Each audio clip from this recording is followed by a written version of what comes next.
We want to take this farm through to the future, make it a farm for the future. And one that can adapt and evolve to any challenges that actually come its way.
Farming is going through a huge change at the moment.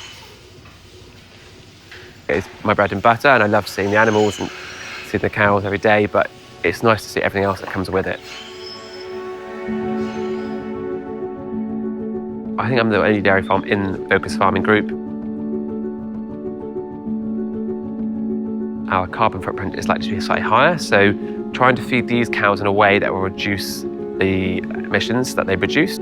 That is perhaps one of the challenges. And it's just trying to work out what we can do without creating too much more work, but yet still benefiting the farm and also the environment. And it's that balance which is always hard to find. So we recently adopted HVO, which is hydrogenated vegetable oil, and we replaced our diesel with this. This is red HVO, and we use it.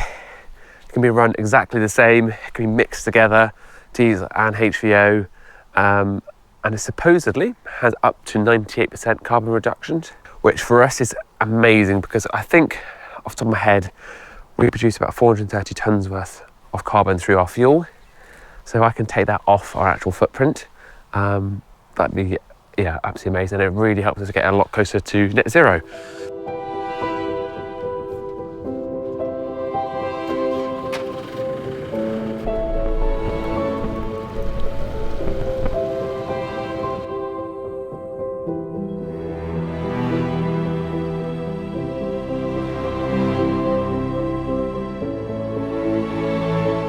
One of the aspects of being a focused farmer and our regenerative journey is to try and build the organic matter level in the soil just by stopping ploughing and excessive cultivation. And that is probably for us the simplest means of improving our carbon balance.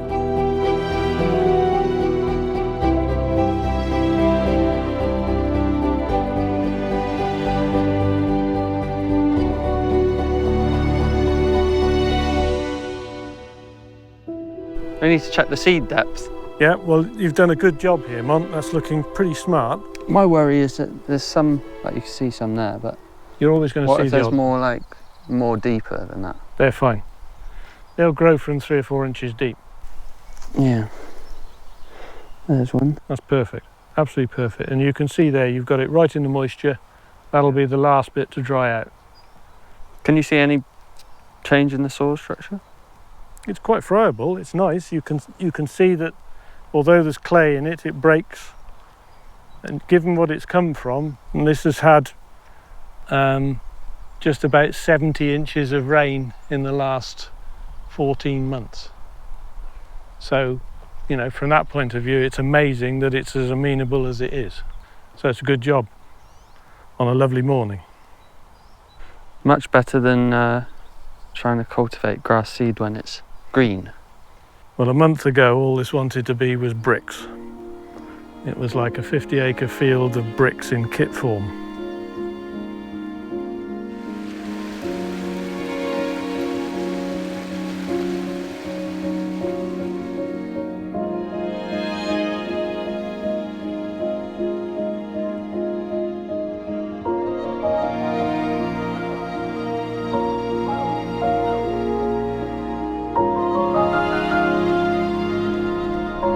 to ensure that we are looking after the soil. I'm doing some soil testing, checking for the soil for pH and soil organic matter. Put in a sample ready to be sent away to be analysed. Because we're on Dartmoor, you're a little bit more limited. It's very wet up here, so I think for us it's all about maintaining habitats that we already have and enhancing them by tweaking some of the farming that we do. Do you want to open a gate?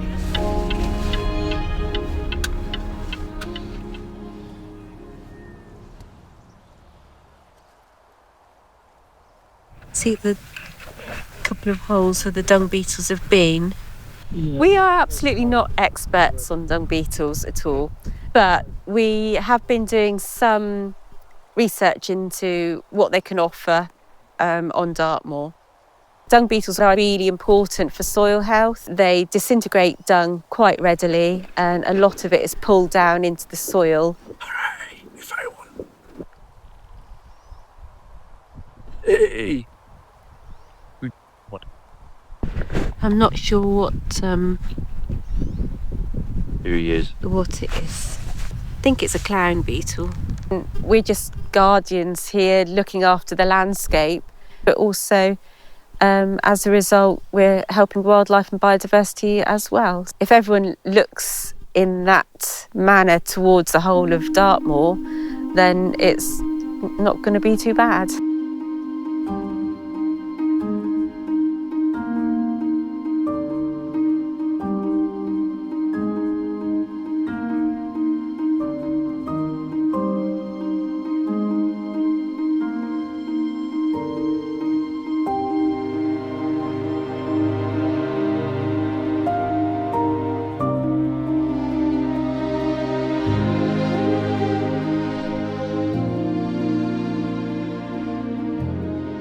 Coming up, isn't it, Rob? It is coming up, and you can see, but unfortunately we were unable to roll it. Well, it's been an absolute nightmare trying to get this in the ground. It should have gone in March. Yeah. And now, you know, look at it. No. So we've got the peas just coming up through here. We can see them dotting about. It's roughly a 50-50 mix, so 50% of what you see is going to be barley, the other 50% is going to be peas. It's getting that shared response of the fungi, releasing the nitrogen, allowing the barley to uptake it. Symbiotic relationship going on. It's the rhizobial bacteria that's pulling in the nitrogen from the atmosphere. Doing all we want to do is cut back nitrogen. No fertiliser. No fertiliser, no sprays, saving. No fertiliser, no sprays. But maybe it's next year could we look at more diversity in it instead of just doing 2 crops. We've now got the SFI payment on it, so could we maybe add more in, maybe improve the nutritional value of it, more diversity.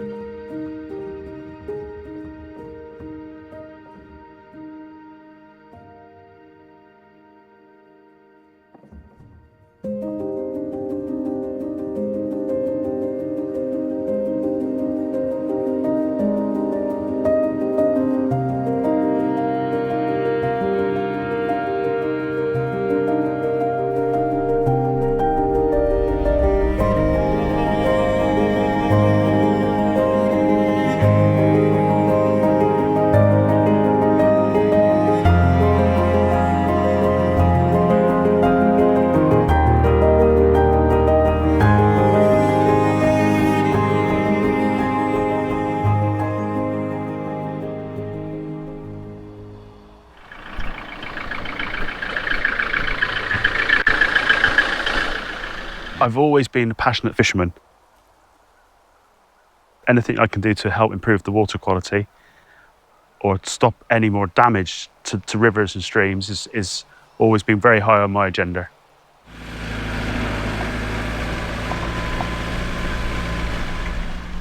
Trying to pick a smoother route rather than the main track because it's a bit more bumpy. As long as you're sensible, you get away with it, but we have been stunning. We've got a lot of heavy soils, which is proven to be a challenge.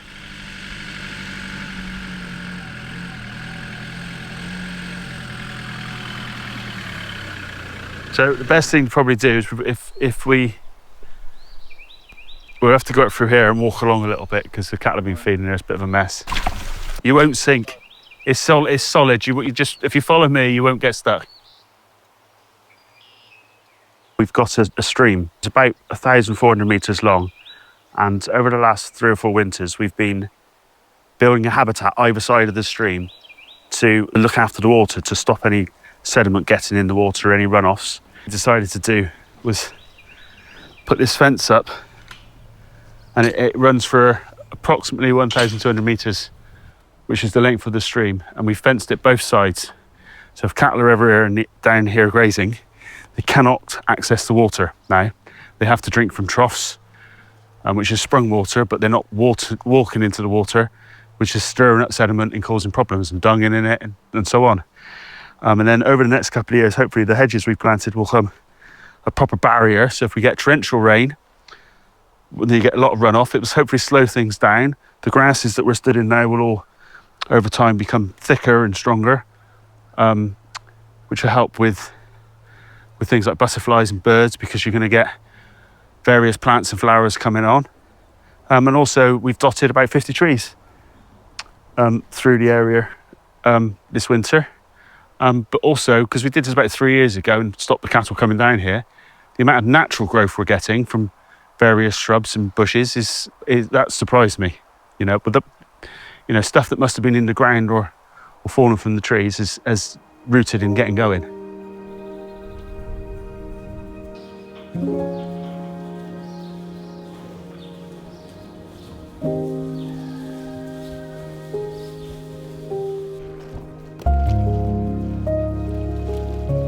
With the farming business,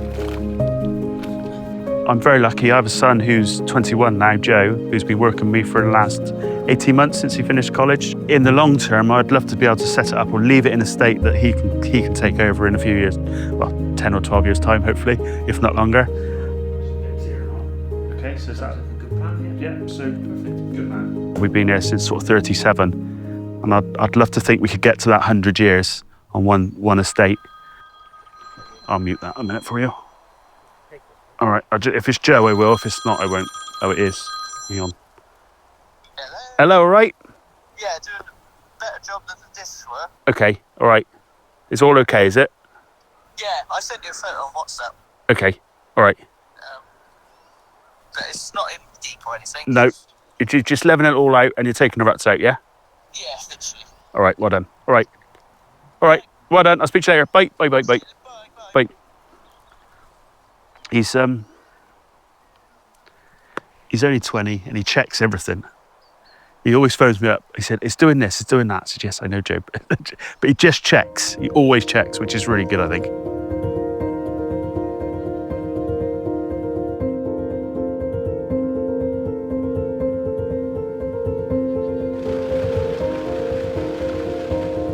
What I'm most proud of on the farm really is the diversity we've created. I think we had the bravery to drop the production side and focus on the environmental approach to the farm.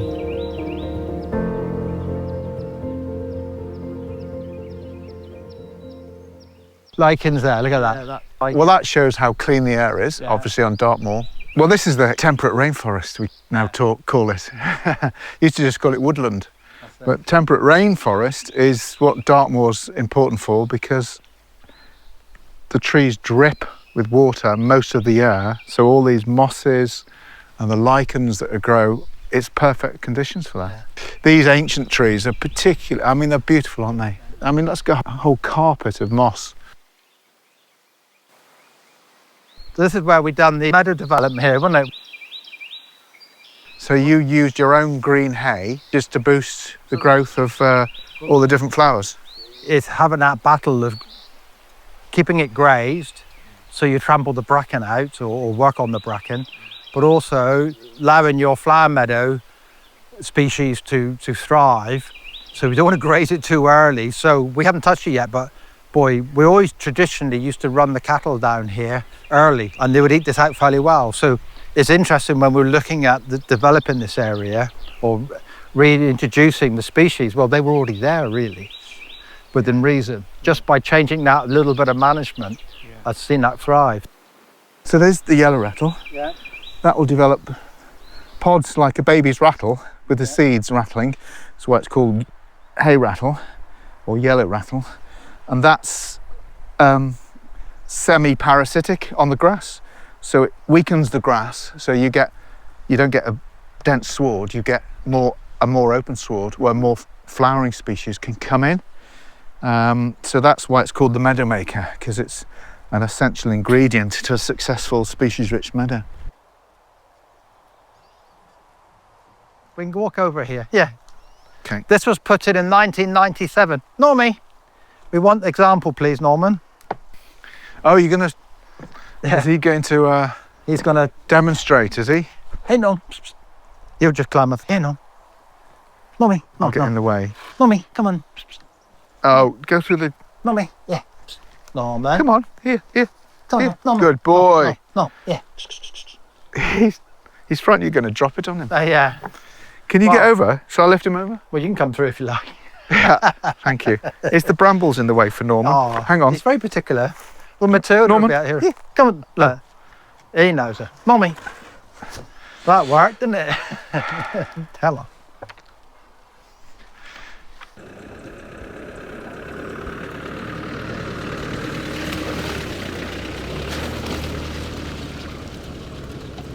The people coming to Brimps, they enjoy the environment. That's key to what we do here. It's the environment. They come in to visit. The atmosphere of Dartmoor is incredible. You know, it's a privilege enough one to live here, I would say, but also to share it. And I think you appreciate it more when people come in and enjoy it as much as we do.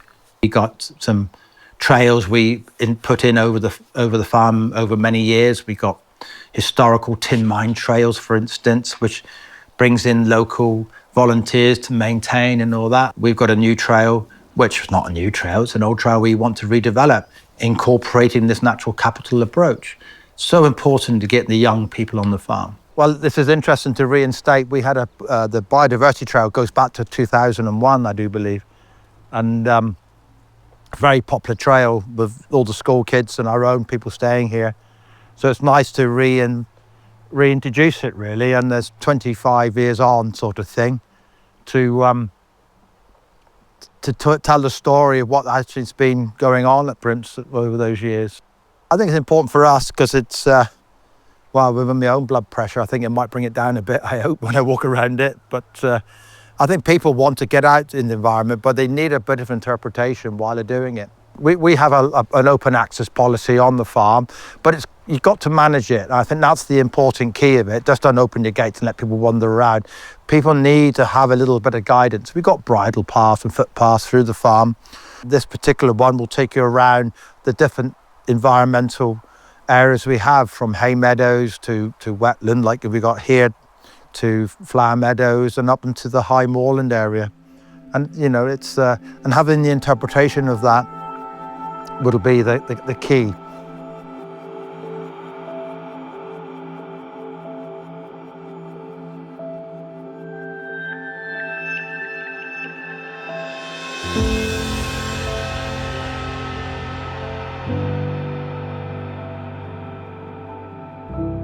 This farm, like other farms, is really having to adapt to torrential rain, drought weather. This year in particular, a lot of our crops are failing, particularly on the headlands. We've got big bits of compaction. Areas of flooding which haven't normally flooded, they've remained wetter for longer. So I'm a really proud farmer of what I'm trying to produce on the farms. I really do not like seeing that. It's also bad for the soil.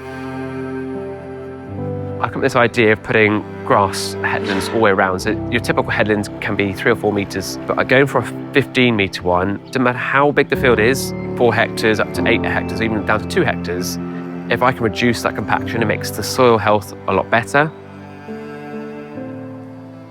This is the herbal ley that when you revert it back to arable. Nearly planted herbal ley. So how wide would the margin be? 12, so about to here. So it makes the centre of the field look quite little, but as to fulfil work and yeah, like you say, compaction, prevents that compaction. It's so much quicker. I cannot stress. Even the conditions we had this year. Yeah, and then all the wildlife benefits you get with it as well. Yeah, I'm really intrigued to see how if the birds and how many birds we actually get on it. Look at that, because you've had your bird. So you've had 2 surveys, have you? 2.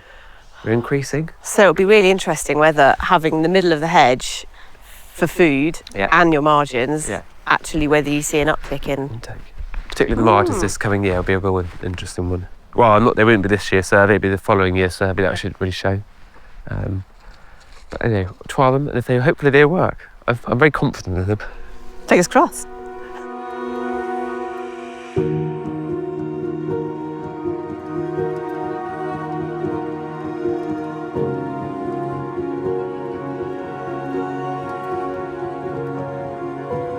In all the years I've been farming, I've never taken so much interest into the insects, wildlife, birds that are around us. I went to see the cattle one morning, walked out across the fields and walking back and realised there was 7 different species of butterflies buzzing around me. And I've never had time to look and realise what was there before. And once I'd noticed that, then I started to look for more, and that started to excite me as to what we were encouraging on the farm. And I think we are gradually increasing that population as well with the plans we've got. We put the scrapes in because it helps to encourage smaller insects and a variation of wildlife around the water edges.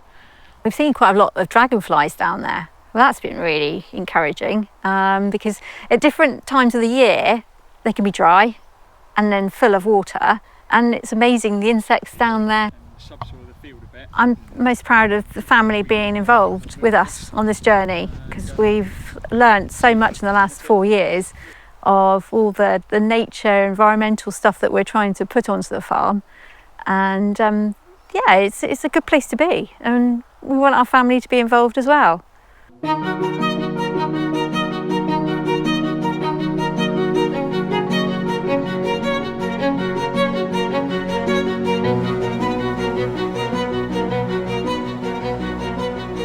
So this little bit through here is really quiet, just in this little copse. It's my favourite, Phil. It's great in here, but we've got we've got a refusal.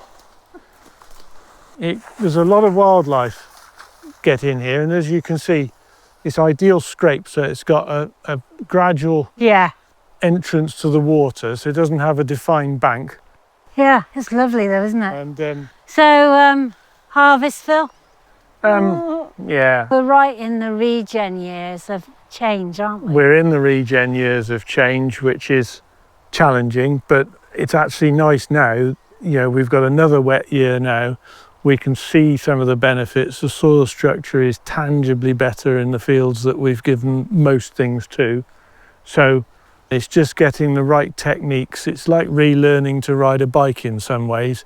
And I suppose in some ways, if we've got to relearn it in very wet years like this, that's pretty good really, because if we can cope with these years, we'll cope with anything. Necessity is the mother of invention. Well, that's right, but I prefer to think of it as trying to do the right thing in the right place. And so now, particularly with reduced profitability, there are areas of land that we should not be trying to grow arable crops on. And there are even areas of land that we shouldn't be trying to graze cattle on. And so it's a question of working out which bits we do what with in the correct way, and trying to make sure that whatever that choice is, it has some longevity about it and it has a sustainability. I know sustainability is a word that's bandied about, but it is fairly obvious. If you have a very wet year and the whole thing looks worse after it, then that's not sustainable. Yeah. You've got to try and gain more than you lose. I know that, but I think also the thing that people miss out on is that humans are part of nature. And the thing is, planet, profit, people, planet, profit, they all have to work.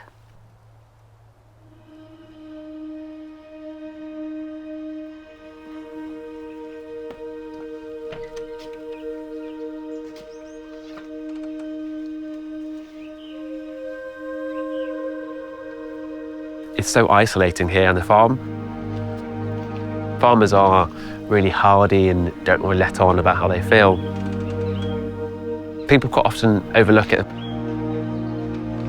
but the jobs have to be done. I have no choice. Like, those animals take priority of everything for me. If they're not happy, I won't be happy. This Focus Farmer group, for me, is so valuable. Sharing those resources, having them come to our farm, going to their farms, learning from each other. It's one of the most open-minded groups I've ever been a part of. There's no worry about hiding how much it costs, what works, what fails. That's the best way for learning.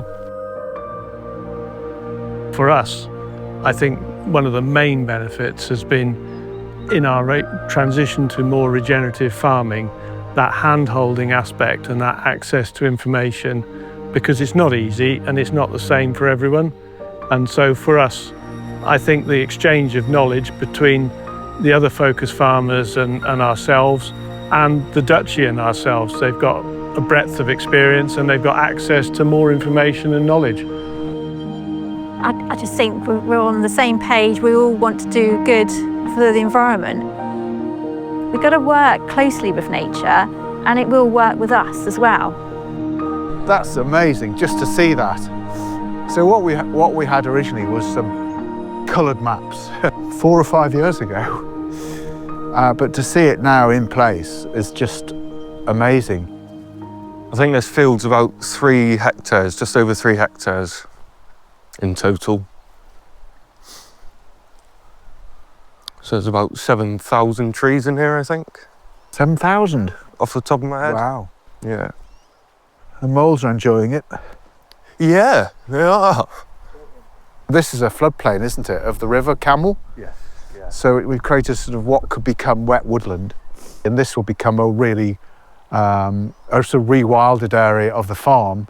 So it's got multiple benefits: wildlife, looks good in the landscape, good for the cattle, and also natural flood management and nutrient management as well. So, and of course carbon sequestration. It's very exciting. I mean, it's an ecologist's dream, isn't it? The vision I had, and colleagues said, yes, we will do that. And then it happened. George has made it happen.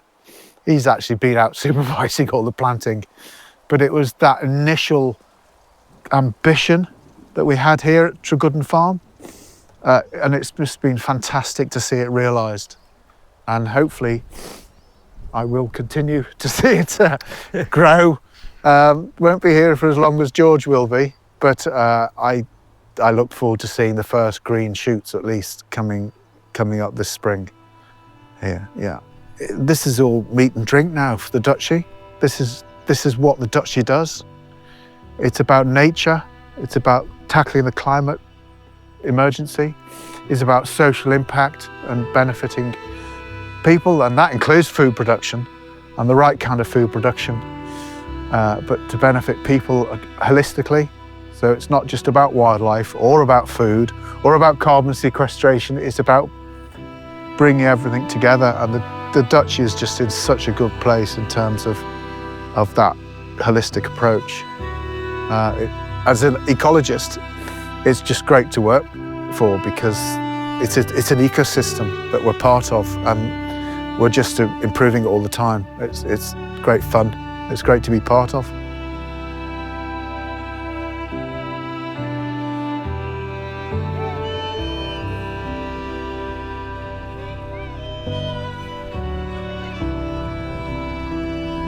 We are just temporary custodians of the land. We are here just for a short period to pass it on. So if I can enter a farm and add to it, hopefully the future generations that have the pleasure of taking on this particular bit of land will really appreciate that. If this one area's got some and my neighbour can do some, and the neighbour, and then after that and so forth, I think it's the whole connectivity of it all. There's always room on a farm to give something back to nature. Every farm's got a corner or an area which isn't very productive, for whatever reason it might be. So let's just give that back somehow.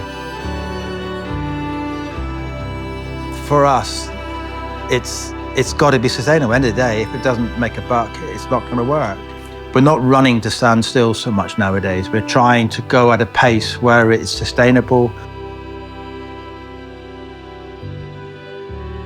The Future Farming Programme is there to predominantly help our farmers transition to a more climate positive and nature friendly farming and business model. I'm proud of the work of our Focus Farms, who are trying things differently and being brave with their decisions and taking some risk in the hope of success.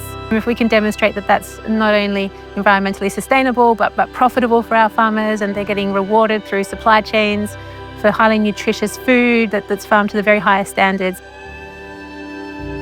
I think future farming on the Duchy will be in really safe hands.